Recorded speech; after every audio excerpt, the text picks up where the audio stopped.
Morning, Dowse. Morning. Here we are again. First things first, you managed to get your man Musa. Aye, brilliant.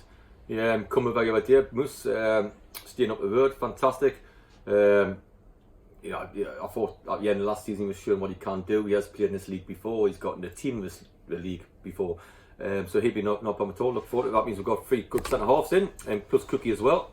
So you 4 do a player 3 at the back, 4 at the back gives options, and I think we need options. There's no secret that you need height in the league, which you'll know from 2 years ago. But you want players who can play as well, which we're trying to work on the philosophy. But yeah, he's trained well. He's trained well last night. Looked sharp last night. He did. Ben Gervin's lost weight, as you can tell, and he's looking sharp. Manny Pabby's looking sharp. So it's going to be a good fight up. But we need to do that around the pitch. So I'm delighted to get Musa, and I think Musa's delighted to be here. Yeah, he did. I spoke to him on Tuesday night. As you know, thank you for organising that for me. He said then that despite the fact that there'd been a bit of toing and froing between you, and he'd been a bit late coming back, he said there was never anybody else in his head but Woking. So I believe that there was toing, like with all players, it's difficult because it's a 52-week a year thing. What all the players in our leagues want these years, we can't do that. And it's one of them where we just got to get the right cover player. Him being one of them, who actually I thought the fans took to him at the end of the season. I thought he took to them. I thought he started settling down, and I have got a thing with Musa for the last 3 or 4 years. And I did think once he came over, it's a no-brainer. We'll look after him here. Give him a job somewhere. We'll let him give him a little job as well. I was thinking window cleaner, not because he didn't need a ladder, then do you? Just get one of them, like stuff like that, at the big flats up in the town centre. So he can do that without a ladder. So if anybody wants a window cleaner out there, Musa's the man. He's a lovely guy, Musa, lovely man. Lovely guy. So I'm delighted to get him. He'll get in our first team. But then again, Gavin and Pabby, I'm not saying they weren't. It's a game on. And the next 2 games against 2 great oppositions here, against league sides. We're looking forward to seeing them, because the last time we played against the league side down here, obviously take Watford out, we played against EFC Wimbledon for Jess's testimony, and we got battered. It was my first game. We got absolutely battered. Miles better in every department. We were 3-0 down, and we played as a testimonial. I want the lads tomorrow to give it a go and see how far we're off. If we get beat 2 or 3-0, it's not going to make any whatever, because the bottom line is we should be a lot better than us. So I want to have a go. I want to get back to the mentality of winning games like we did the other night, So I'm pleased about that. You mentioned the 3 centre backs there. Something that's impressed me, albeit only on small evidence, e.g. training and half a game on Tuesday night, is how much Manny Parry talks. Good talker, isn't he? Yeah. You need that. Yeah. So Casey likes his voice. Musa's not the greatest of talkers in the world, because his English is worse than mine. But Gavin likes to chat, Parry likes to chat and all that, and Puku certainly likes to chat. So I think you need to have a bit of that about you. I do around the team, because I think sometimes in non-league football goes a bit quieter, because players have got opinions. And that's the thing, what we do, like when players think they've got opinions, because players think they know the game.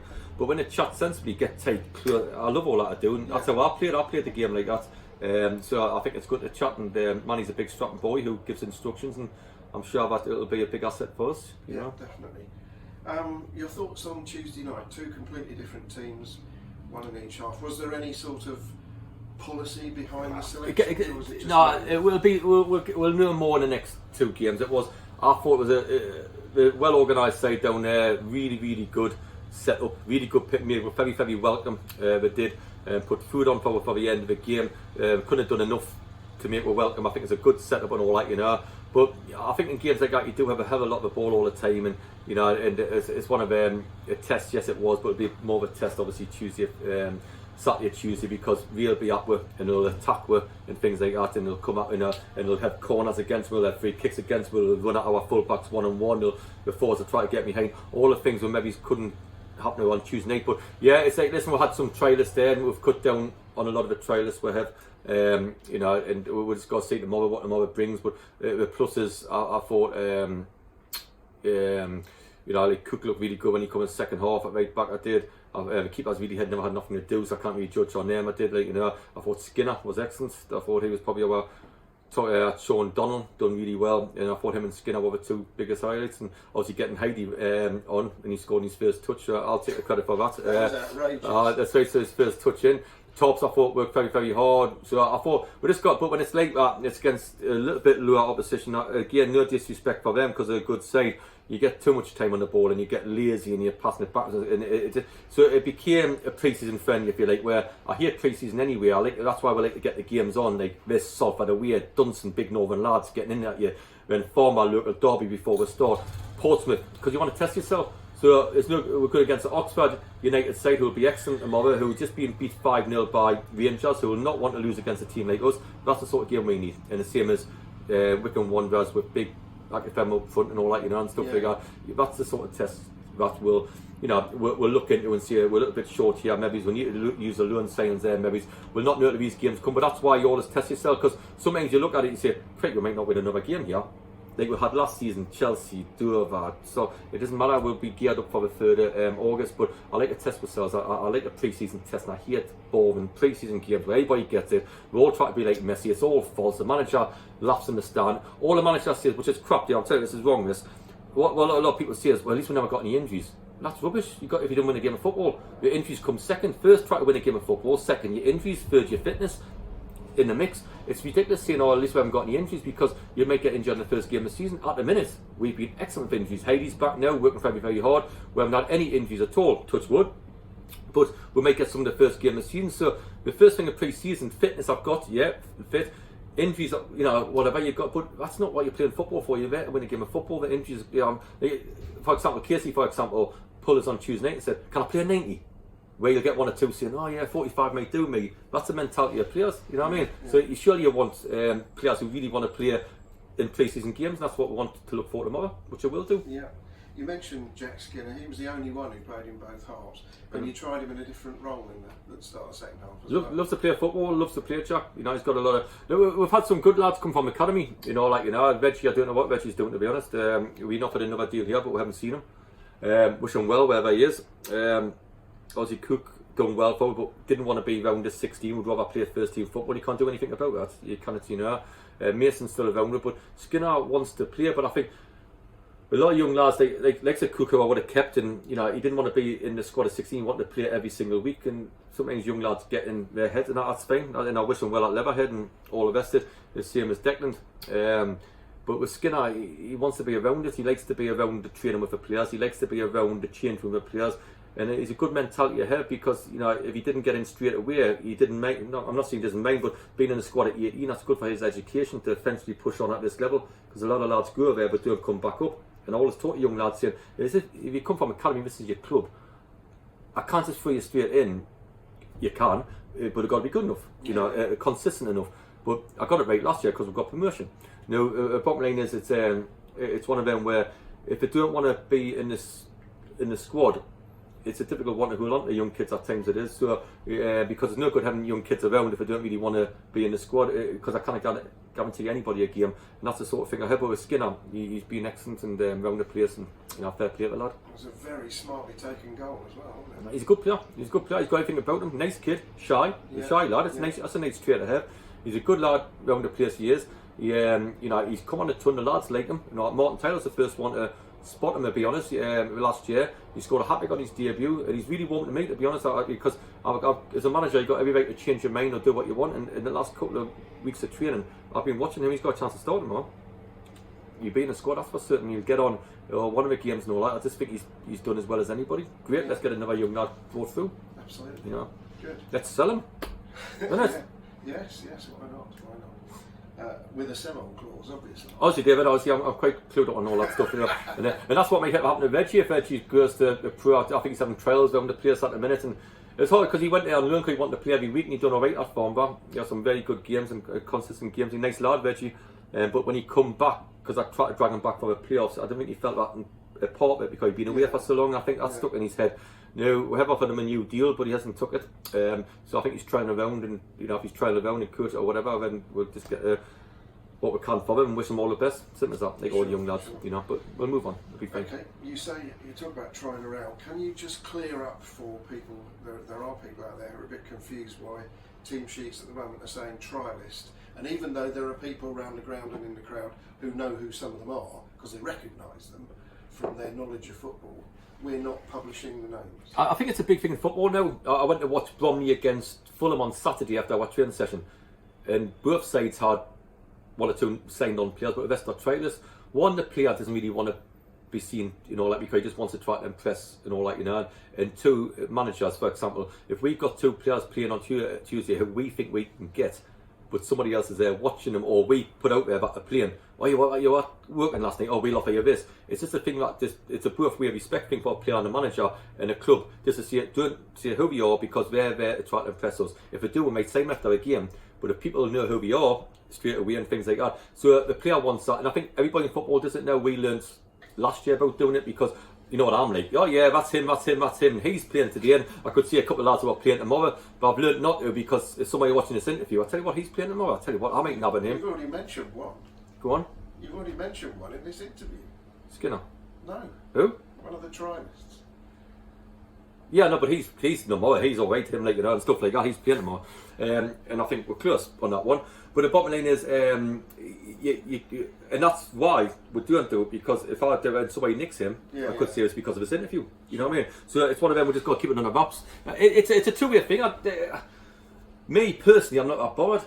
Me personally, but so the law around everybody, I think that's what everybody does, where players want to be known as trialists, and they do, just so there's no confusion. Then afterwards, you have a heart of a player and all the rest of it. So I think that's how it works. With me, I'm not that bothered. You know, stuff like that. But that's how we do it, and that's what people want to do. But just see if people know them and they do come watch a game. I'm being honest, it's not a big for me, because either the player want to come and not want to come. It's just everybody in football is doing it now, so we're just joining what everybody in football does. Sure. It'll be Oxford. We'll do it tomorrow. We'll have a team. We'll have trailers on it. We'll have a team. We'll have a few trailers names on it. Since we're talking about the deal, I don't know what the deal is. I just think whatever, you know. So it probably looks good. Okay. So what can we expect tomorrow in terms of the lineup? Presumably, all your contracted players will get part of the game. Aye, we'll probably take a squad of 20 into it. The plan. So let you know the plan. We played an in-house game, which was very competitive. Yeah. Had a woman referee. Yes. Very good. Yes. Excellent. Proper. She tells them all it and stuff like that. So she done really, really well.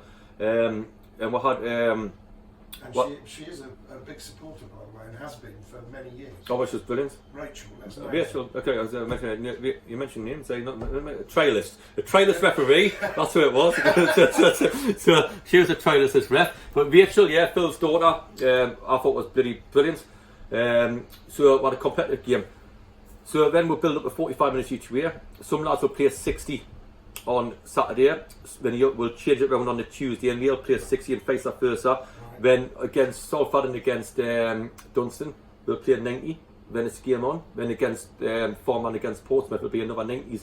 Whoever comes out best will play, or whatever shape we think. So it's a progression. We know what we're doing. We know the opposition we've got. We'll be very good. Faz, obviously their assistant manager, has been good to us. We've had good connections with Oxford in the past and all that. We want to do it again, so we'll be looking obviously at our players, but we'll probably looking at a few of theirs as well, to be fair. And you know, about exactly that. So. And it's like that, and obviously I know I keep saying it, your mates in charge of Luton now, and we've got Southampton rang us yesterday, and we've been into Fulham, me and Martin. We're well aware that you get a base for saying, but I add a bit more quality, which we maybe couldn't afford, if you like, in the team. We need to use the learning system well, and I've got to get it spot on. I can't get it half measures like I did a little bit last season. I've done some great signings, but I made some poor ones, if you like. So I've got to make sure I get it spot on. Yeah. You know. Let's change subject completely. I know you want to offer congratulations to Dave Curtis. Brilliant. On his new role. Aye, good idea there. I think it's fantastic. I think it's a massive strength of the club, to be honest. I really do. It's like when you sign a centre forward, or when you sign something in there, David's a great lad. He's looked after me. You know, like I know him and Kelvin and all the rest of it. Knowing his mates of mine, because one thing's cobblers, you know. One thing's, you know, you get the old collar and ties. We haven't in our board. Our board are quite friendly with me. You know, Rosemary will come up here, I'll take a mix, she'll take a mix with me, but it's like Dave, I'll go for a pint with Dave, and we're talking about the football club and the passion he's got for a football club, which I think is going to be a big passion for us. But people say don't get close to the manager, and that's cobblers. That's it's like, you're not getting close to me. That's absolutely crap. That's not how we all work. You get close as you like with me, directors and chairman. You can come in my house, you can stay at my house, I can stay out theirs. You get close, you can be friends, you can go to nightclub together, do whatever. Because it's a resource business, so after 5-6 losses, he's got to say, listen, you know, we've got to get rid of you here. You're still going to be mates. If you're a mate, you're still going to be a mate. So I'm not having all this cobblers, don't get too close. Now, everybody knows that me and Dave are very close, and I think he's a great lad, and I think he's going to be absolutely fantastic for a football club. He's honest, he's straight, he'll be straight to the point. He'll sort the people out, he will, you know, who he needs to sort out. So I think it's a great appointment. So I'm really, really pleased. And he brings custard creams in and stuff like that, and which is great, and it's things I've never, so my diet's going very well, as you can tell. I suppose we ought to say what it is he's doing. does everything, man. He's sort of. He has a job title, doesn't he? You probably don't know what it is, do you? I thought it was like more of a general manager thing. Yeah, well, I think his title is operations. Well, that's just a big word. It's a big. I like. He's responsible for everything to do with he wouldn't even oh no, everything in the ground. I think he's getting to know everything about the whole place, which you need. Well, I think everybody agreed we need somebody around the place to know everything what's going on. Yeah. You know, from us to commercial, to everything what's going on around the club, to match days, to things what are going wrong around the ground, and organise it straight away. And and when it was advertising, I knew he went for it, and me, Ian, Martin, people, we were praying that the board. Because nothing to do with us, it's the board who decides. Sure, yeah. We were praying that the board made the right decision. They have done, and I'm not just saying it because of me. I mean, I think he'd be excellent at it, really, really good at it. Yeah, so, and then, like you say, straight talking. He's got to the point. He cares massively about the club. He's got a passion about the club. What more do you want? You know what I mean? And it's operations manager, not director. I got that wrong. But before we carry on, and you've put this picture in my head of you and Rosemary going nightclubbing, which is no, not a problem. No, honestly, we'll crack on with that. No, you get these. Not so much our lot, like, you know, but I've been in boardrooms before, and I've always gotten close to them, played like squash with Alan Smith, who was my ex-chairman, and went out with Mark Arneson and Mark and Winwright, and you know, Steve McPherson, and it's the same here, because all it's telling me you can get close you want to me. Like Graham Wood, for example, my last chairman, was a really personal friend, and when I go to the gates, I'll be going out with him. It's when these people say, "Oh, don't get too close, man." Why not? You should be very close to us. You should be my best friend. And when the time comes that we're going to go our separate ways, you know, then it doesn't change. Like when my time comes to leave here, whenever that'll be, it's one of them. I'm not going to not speak to Dave Curtis or Kelvin or anybody like that, or yourself. I'll be saying, okay, when's the next time that you know, we'll go out, we'll meet. One thing I would do is throw a party downstairs and say, come on, we've had some great time. Hopefully we'll have many more years of good times. But I'm not one of them just as they say. I've got very good friends at Hampton, Kingston, who I still see today, and it'll be the same here. Good. The fixtures came out since we last spoke. What's your reaction to the first few weeks? Brilliant, going up against an England manager, aren't they? Yes. Yeah, you know, so a foreign manager against an England manager should go very well. I met him a couple of years ago down Gillingham. I went with Martin to watch a play. A very funny guy, and obviously a very experienced manager. And we got Yola shots, which will be absolutely fantastic. And that's what we've got to get back on now. If anybody's out there watching the sponsorship, we've got the lounge going to be open for that game. Let's get into the lounge and ring up here the commercial and get in and let's get them framing again and get people in the lounge and get people doing the boards, and we've got to get all that going again. Then Kelvin's got the shirts done, obviously with Ray again, green, which is fantastic, and Sam Loxton. Abstract editions again. Yeah, brilliant. The top man, you know, Ray and Sam companies on the side as well, and all that Sam Loxton, who's also a top man, and so things are going well. So I think the big ones are done. I think that Stan's done. KJ, who's a really good lad, John, who's you know. We went to see last week and all that for a drink and all that, you know. I hope he's okay.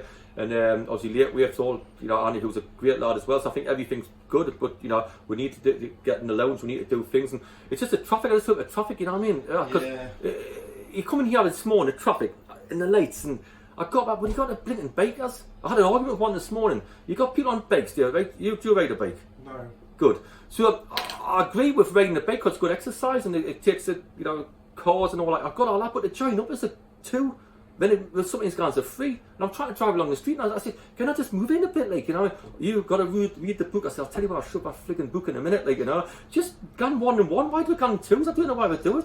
Like, I get cycle lanes, which I think is a really good idea. Riding the bike's really good idea, but the thing of running the road, they've gone 2, then they've gone a 3, then they'll go, and I'm thinking, tuck in and be respectful for the road, you know what I mean?